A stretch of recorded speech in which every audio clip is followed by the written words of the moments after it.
Hello అండి, అందరికీ నమస్కారం. Welcome back to our channel. Secretary కథ చివరి భాగం తెలుసుకుందాం. జయంతి శేఖరన్ రాసిన ఉత్తరాన్ని చదువుతోంది. రేఖారాణి రాజశేఖర్ని ప్రమీలని పెళ్లి చేసుకోమని గొడవ చేసింది. నువ్వు పెళ్లి చేసుకోకపోతే కరుణాకరం గారు తన భర్త బిజినెస్లోంచి తప్పుకుంటారని బెదిరించింది. తప్పుకున్నా ఉన్నా నాకు అవసరం లేదు, ఈ బిజినెస్ అంతా నేను బొంబాయిలోని మార్వాడీకి అమ్మేస్తున్నానని చెప్పాడు. రేఖారాణి తెల్లబోయింది. అసలు విషయం చెప్పమని ప్రాధేయపడింది. నీకనవసరం అన్న ఒక్క మాట కంటే ఇంకేం మాట్లాడలేదు. ప్రమీల కూడా ఎదురు తిరిగింది. శివరాంని తప్ప ఎవరినీ చేసుకోనని, అంత ఇష్టం లేకపోతే వాళ్ళ దగ్గరికి వెళ్ళిపోతానని బెదిరించింది. శివరాం కూడా ఇప్పుడు పర్వాలేదు, మంచి ఉద్యోగంలోనే ఉన్నాడు. నేనెలాగూ ప్రమీలను చేసుకోనని బయట పెట్టేశాను. కరుణాకరం వాళ్ళు విధి లేక వాళ్ళ పెళ్లికి ఒప్పుకోక తప్పలేదు. ఈ బిజినెస్ విషయంలో మార్పుల కోసం కొద్దిగా పనుండి మద్రాసు వచ్చిన నేను చాలా రోజుల తర్వాత లక్ష్మిని చూడాలనిపించింది. అక్కడికి వచ్చాను. కానీ లక్ష్మి అంత గొప్పగా సగర్వంగా నా సెక్రటరీ అని చెబుతోంది. నీ గురించని నాకేం తెలుసు? నన్ను చూసి నువ్వు మాట్లాడే ప్రయత్నం చేయలేదు. ఆ రాత్రి నా పక్క గదిలో పిల్లలతో పాటు సుస్థిగా ఉండి పడుకున్న ఆ అమ్మాయి నువ్వేనని నేను కలలో కూడా ఊహించలేదు. మళ్ళీ వచ్చినప్పుడు లక్ష్మికి ఊరికే ఫోన్ చేస్తే ప్రసాద్ వచ్చాడని, ఇక్కడే ఉన్నాడని చెప్పింది. చూడడానికి వచ్చాను. లేరు, వాళ్ళంతా కలిసి బీచ్కి వెళ్ళారని చెప్పింది. ఆ పూట భోజనానికి వచ్చాను నేను అక్కడికి. లక్ష్మి పరిచయం చేస్తున్నప్పుడు తీరా వెనక్కి తిరిగి చూస్తే నువ్వు. నా కళ్ళని నేను నమ్మలేకపోయాను. నాకప్పుడు ఏం కనిపించలేదు. వాళ్ళందరూ ఉన్నారన్న సిగ్గు కూడా వదిలేసి ఒక్కసారి చేతులు చాచి నిన్ను దగ్గరికి లాక్కుని గుండెలకు హత్తుకోవాలనుకున్నాను. అప్పటికే నువ్వెలాగో అయిపోయావు. నేను ముందుకి అడిగేసే లోపల ప్రసాద్ వచ్చి నిన్ను పట్టుకోవడం, చకచకా ఏదో సంభాషణ జరిగిపోవడం, వెంటనే అతను నేను స్వయంగా చూస్తుండగా నిన్ను 2 చేతులతో ఎత్తి లోపలికి తీసుకెళ్ళిపోవడం అంతా జరిగిపోయింది. ఆ క్షణంలో నేను అనుభవించిన రంపపు కోత ఇంత క్రితం ఎప్పుడూ అనుభవించలేదు. ఇక అనుభవించను కూడా. నిన్ను పడుకోబెట్టిన తర్వాత విజయలక్ష్మి తిరిగొచ్చి, ప్రసాద్, నువ్వు పరస్పరం ప్రేమించుకున్నారని, పెళ్లి చేసుకోబోతున్నారని చెప్పింది. నేను వెంటనే మరో మాట చెప్పకుండా చెప్పేందుకు లక్ష్మికి అవకాశం ఇవ్వకుండా వచ్చేశాను.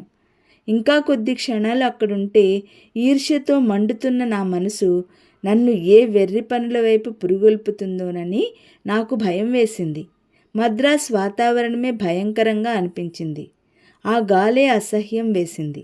ఒక్క క్షణం అక్కడ ఉండలేకపోయాను. ఉంటే వెనక్కి తిరిగి ఏ నిమిషంలోనైనా లక్ష్మి ఇంటికి పరిగెత్తాలనే ఆకాంక్షకి నేను లోబడిపోతానేమోనని భయం వేసింది. అప్పటికప్పుడు ఏరోడ్రోమ్కి వచ్చి హైదరాబాద్ వచ్చేశాను. ఇక ఇప్పుడు నిన్ను చేరుకోలేను. క్రమేపీ చల్లబడ్డాను. నా భావాలు నేను గ్రహించుకోవడానికి చేసిన ప్రయత్నంలో విజయం పొందాను. నిన్ను నీ జీవితానికి వదిలేయడానికి నిశ్చయించుకున్నాను. నువ్వెలా పరిచయమో తెలపమని ప్రసాద్కి ఉత్తరం రాశాను. అతను వివరంగా ప్రకాశం సంగతి అంతా తెలియజేస్తూ నాకు ఉత్తరం రాశాడు. ఆ క్షణం వరకు భగవంతుడి సాక్షిగా నువ్వు ప్రకాశంతో వెళ్ళిపోయావని మాకెవ్వరికీ తెలీదు. అప్పుడెప్పుడో శివరాం, డాక్టర్ గారు వాళ్ళందరూ ప్రకాశం బెంగుళూరులో కలరాతో మరణించాడని చెప్పుకుంటుంటే విన్నట్టు గుర్తు. అంతవరకే నాకు తెలుసు. అది జరిగిన సంగతి. జయంతి, ఇప్పుడు నాలో బాధ కానీ, కోర్కె కానీ, దిగులు కానీ అలాంటివేమీ లేవు. నేనెప్పటికీ నీవాడినే. నీ ఇష్టం. నీ స్నేహితుడిగా తీసుకో, తండ్రిగా చూసుకో, లేక సోదరుడిగా భావించుకో. ఎలా అయినా సరే నీకు నచ్చిన విధంలో నీ ఆప్తుడిగా జీవితాంతం మిగలడానికి సిద్ధంగా ఉన్నాను. నా నుంచి నీకు ఇవ్వడం తప్ప నీ నుంచి నేనేం కోరను. నా ఇంటి తలుపులు నీకెప్పుడూ తెరిచే ఉంటాయి. నీకు పుట్టిన పిల్లలు నా ఆస్తికి వారసులవుతారు. నీ పిల్లల్ని దగ్గరికి తీసుకుని వాళ్ళల్లో నిన్ను చూసి వాళ్ళ ప్రేమానురాగాలతో నిన్ను పొందగలుగుతాను. దీనివల్ల నీకేం నష్టం లేదు. మొట్టమొదట ప్రసాద్ చేతులతో నిన్ను పైకి తీసుకువెడుతుంటే అతన్ని హత్య చేయాలన్నంత కోపం వచ్చింది. ఇప్పుడు నాకదేం లేదు. అతనంటే ఎలాంటి ద్వేషం లేదు. పైనుంచి నీ ప్రేమను పొందిన వ్యక్తిగా అభిమానిస్తాను. నువ్వు సుఖపడాలని మనసారా ఆశీర్వదిస్తున్నాను జయంతి. నిన్ను పోగొట్టుకోవడానికి కారణం నేనే అని నాకు తెలుసు. ఈ బాధ మటుకు నన్ను జీవితాంతం వదలదు. కానీ ఇప్పుడు నన్ను చూసి భయపడాల్సిన అవసరం నీకు లేదు. అది నమ్మమని అడుగుతున్నాను.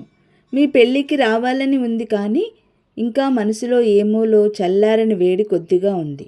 అది పూర్తిగా తగ్గిపోతే వస్తాను, లేకపోతే రాను. ఇది నువ్వు సహృదయంతో అర్థం చేసుకో. నేను వెళ్ళిపోయే ముందు నిన్ను ఒక్కసారి చూస్తాను, చూసి తీర్తాను. అప్పుడు భయపడకుండా చనువుగా మాట్లాడు. అది మర్చిపోకు. నన్ను నువ్వెలాగైనా తీసుకో. నువ్వు మాత్రం నాకు జీవన జ్యోతివి, ఆప్తురాలివి, ఒంటరి సమయంలో సదా వెంటుండే కనిపించని తోడువి. ఉంటాను. ఆశీర్వచనములతో శేఖరం. PS ఈ ఉత్తరం ప్రసాద్కి చూపించటం అవసరం అనుకుంటే చూపించు. నాకు అభ్యంతరం లేదు. నిన్ను గురించి అతన్ని ఆ రోజు అంత ఆత్రంగా ఎందుకు వివరాలు అడిగానో అతనికి అర్థమవుతుంది. ఉత్తరం చదవడం పూర్తయ్యేసరికి జయంతి చెంపల మీద కన్నీళ్లు కాలువలు కడుతున్నాయి. శేఖరం, ఆ పేరే ఇప్పుడు కొత్తగా ఉంది. అందుకే అతను అన్నిసార్లు నా ఉత్తరం రాలేదా, నా ఉత్తరం చూడలేదా 10 సార్లు రెట్టించి అడిగాడు. భగవాన్, తనకేం తెలుసు?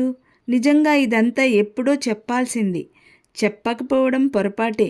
లేదు లేదు, చెప్పలేదు. కేవలం నా స్థితిగతులు చూసి కాదు, నన్ను, నా వ్యక్తిత్వాన్ని చూసి ఆకర్షించబడిన మనిషి నాకు కావాలి అని. అదే అతని ఉద్దేశం. అయితే అతనే గెలిచాడు.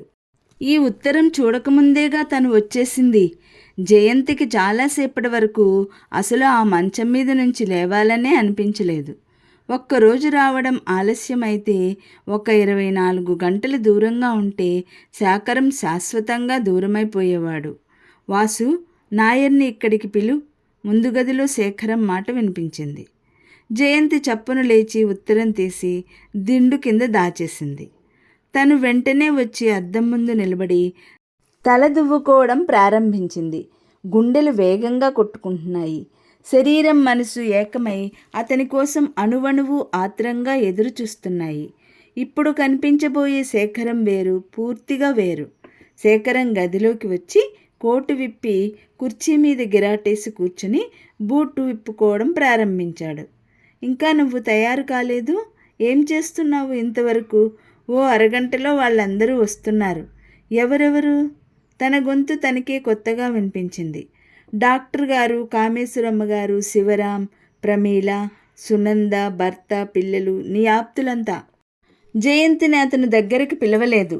అతని దగ్గరగా వెళ్ళాలనే కోర్కెను అణుచుకోవడం జయంతికి సాధ్యం కాలేదు. అన్ని ఏర్పాట్లు జరిగిపోయాయి. రేపు రాత్రి బయలుదేరి ముందు సరాసరి తిరుపతి వెళ్ళడం. శేఖరం ఆగిపోయాడు. వెళ్ళి కుర్చీ మీద పడేసిన అతని కోటు చేతిలోకి తీసుకుని చూస్తూ అంది. వెళ్ళి జయంతి గొంతును అనుకరిస్తూ అన్నాడు. జయంతి నిశ్శబ్దంగా అతని కోటు తీసుకెళ్ళి హ్యాంగర్కి తగిలించింది.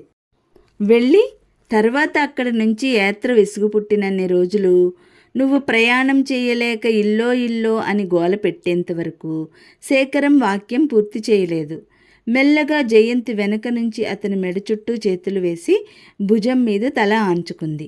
ఓ, దీని భావమేమి తిరుమలేసా? జయంతి తన మీదికి వంగడంలో ముందుకు పడిన పొడవాటి జుట్టుని చేతిలోకి తీసుకుని గుప్పెట్లో పట్టి చూస్తూ అన్నాడు. వెనక నుంచి సమాధానం రాలేదు. చెప్పు, ఏమిటి? మళ్ళీ మూడ్ మారిందా? మద్రాసు వెళ్ళిపోవాలనుకుంటున్నావా? చేయి చాచి జయంతి భుజం పట్టి తన ముందుకు లాక్కుంటూ అడిగాడు. క్షణంసేపు ఇద్దరి చూపులు కలుసుకున్నాయి. జయంతి 2 కళ్ళ నిండా నీళ్లు నిండి ఉన్నాయి. మై గాడ్ జయంతి! శేఖరం ఆదుర్దాగా చూశాడు. జయంతి చప్పున అతని గుండెల్లో మొహం దాచుకుంది. ఏమిటి? ఏమైంది? కంగారుగా అడిగాడు. మీరు నాకెందుకు చెప్పలేదు? ఏమిటి? ఏం చెప్పలేదు? ఉత్తరం గురించి. ఉత్తరమా? మీరు మద్రాస్కి పోస్టు చేసిన ఉత్తరం ఈరోజు తిరిగి వచ్చింది. జయంతి! శేఖర్ పెదవులు అస్పష్టంగా పలికాయి. వెంటనే జయంతిని భుజాలు పట్టి మోచేతి దూరంలో నిలబెట్టి కళ్ళలోకి పరీక్షగా దేన్నో వెతుకుతున్నట్టు చూశాడు. మీరే గెలిచారు. కన్నీళ్ల మధ్య చిరునవ్వుతో అంది. శేఖరం ఇంకా అలాగే చూస్తున్నాడు. జయంతి కళ్ళు మెల్లగా కిందికి వాలిపోయాయి. కానీ నేను అలా వెళ్ళిపోవడమే మంచిదైంది.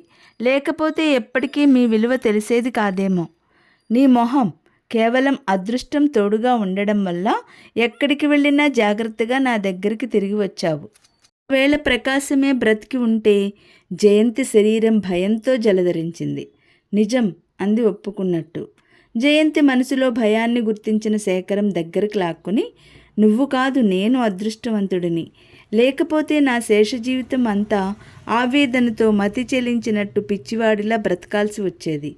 ఇప్పుడు చల్లని వెన్నెలలో ఆహ్లాదం ఇస్తున్న మనశ్శాంతి అప్పుడు దూరంగా పారిపోయి ఎండమావిలా వెక్కిరించేది అన్నాడు. జయంతి సమాధానం చెప్పలేదు. మౌనంగా అతని భుజం మీద తల ఆంచుకొని తృప్తితో కళ్ళు మూసుకుంది. కథ సుఖాంతం. మరో మంచి కథతో మీ ముందుకు వస్తాను. అందరికీ ధన్యవాదాలు. ఈ వీడియో లైక్ చేయండి, షేర్ చేయండి. మరిన్ని మంచి వీడియోల కోసం సబ్స్క్రైబ్ చేసుకోండి.